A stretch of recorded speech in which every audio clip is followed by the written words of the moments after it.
karag-karag, welcome back to my vlog. Isang magandang umaga sa inyong lahat.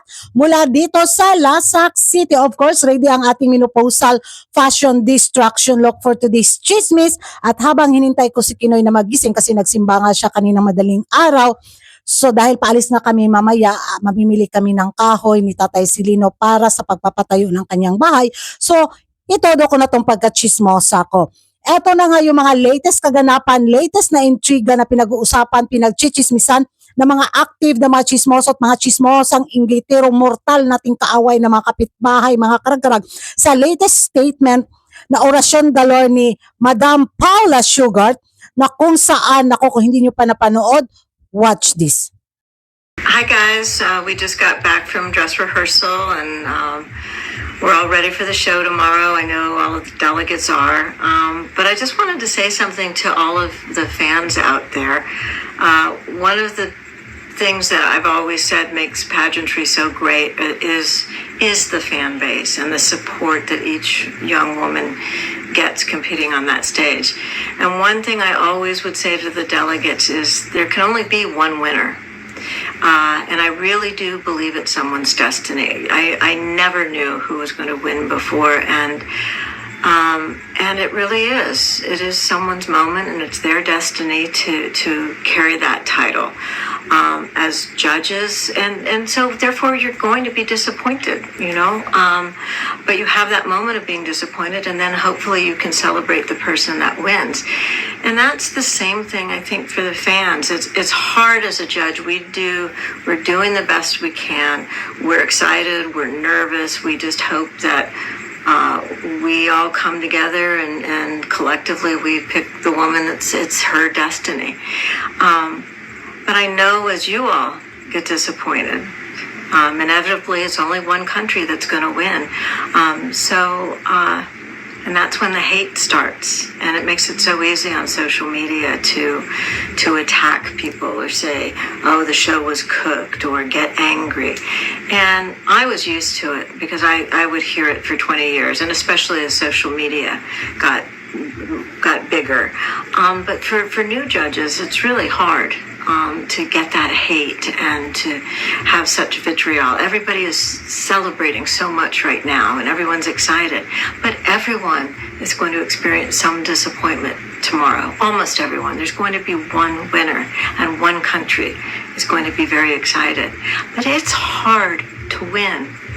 The numbers are against you. I mean, and the fact that's what makes it so special when you do win, because you're beating the odds.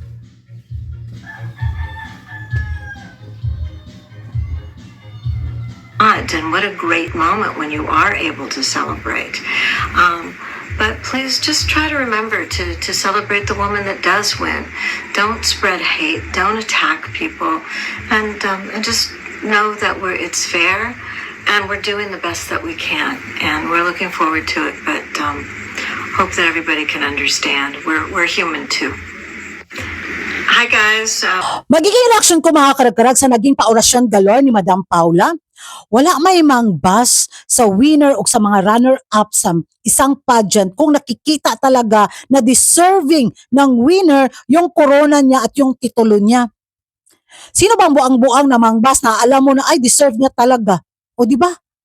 Pero kung nakikita ng mga fans yung lantarang mikos-mekos galore sa resulta sa isang pageant, Madam Paula, talagang magre-react yung mga fans. Kung matandaan natin, siguro nakalimutan na ni Madam Paula yung nangyaring resulta sa Miss Cosmo 2024 na kung saan masyadong halata, kaayo ba, yung lantarang mikos-mekos galore bitaw ng organisasyon. Kaya wag sabihin ni Madam Paula na dapat tanggapin ng mga fans dahil may isang winner lang sa isang pageant. Wala mang problema dahil alam naman talaga natin na isang winner lang talaga. Pero dapat sila mga judges, wag silang magpamando-mando bitaw sa may-ari ng organisasyon. Kung sino talaga yung nabigyan nila ng mataas na score, sana yun yung kukoronahan nila. Hindi pa yung kailangan pa nila ng deliberasyon na ganito ganito hindi pwede, ganito ibigay dapat kay kahit mataas yung score, di ba? Kasi hindi lang naman sila yung nakakita sa performance ng mga kandidata. Naka-live di ba? Liba na lang siguro kung sila lang talaga yung andon tapos hindi naka-live. Di nga. Hay mga karag-karag, ewan ko sa inyo kung ano yung magiging reaction ninyo. Dahil sabi nga nila, ano daw to, advance pag-guilty statement daw ito ni Madam Paula kung sakaling maligwak daw ang pins. Wala dyo'y problema. Kung maligwak man si Chelsea Fernandez at kung may deserving talaga na kandidata na nakita, bitaw nila na nag-perform ng bongga at hindi lang utos ng may-ari ng organisasyon na koronahan niyo yan dahil yan yung kandidatang gusto kong makatrabaho. So wag na lang sana silang magpapageant kung ganun lang din yung sistema galore. Di ba? So yan yung magiging reaction ko mga karag-karag. At doon sa mga kapitbahay natin, mortal nating kaaway, pakibigyan sila ng salamin. Akala mo naman hindi sila toxic. First runner up din sila sa pagka-toxic natin. Ay, kaya wag sila magmamalinis ng buhay pa. Nakakaloka sila mga karag-karag. Yung pa-statement agad ni Madam Paula is direkta agad, pins agad. Manalamin kayo ay mirror, mirror on the wall. Who's the face in the wall? Ay nako mga karag-karag, makabuang sila at kay Madam Paula sana patunayan niya na sa taon na to sa Miss Cosmo 2025 na ano ba, hindi makikialam ang may-ari ng organisasyon sa pag-judge nila sa mga kandidata.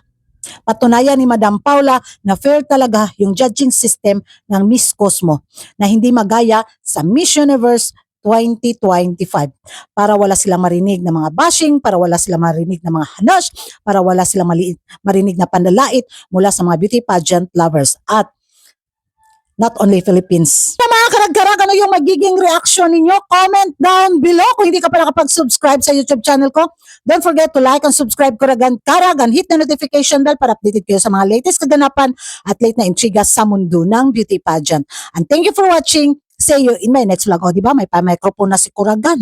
Naawa na kasi ako sa Twitter ko mga karag-karag. Lagi akong sumisigaw sa vlog ko. So, mura lang siya. 300 pesos. Ay, pastilan Kuragan.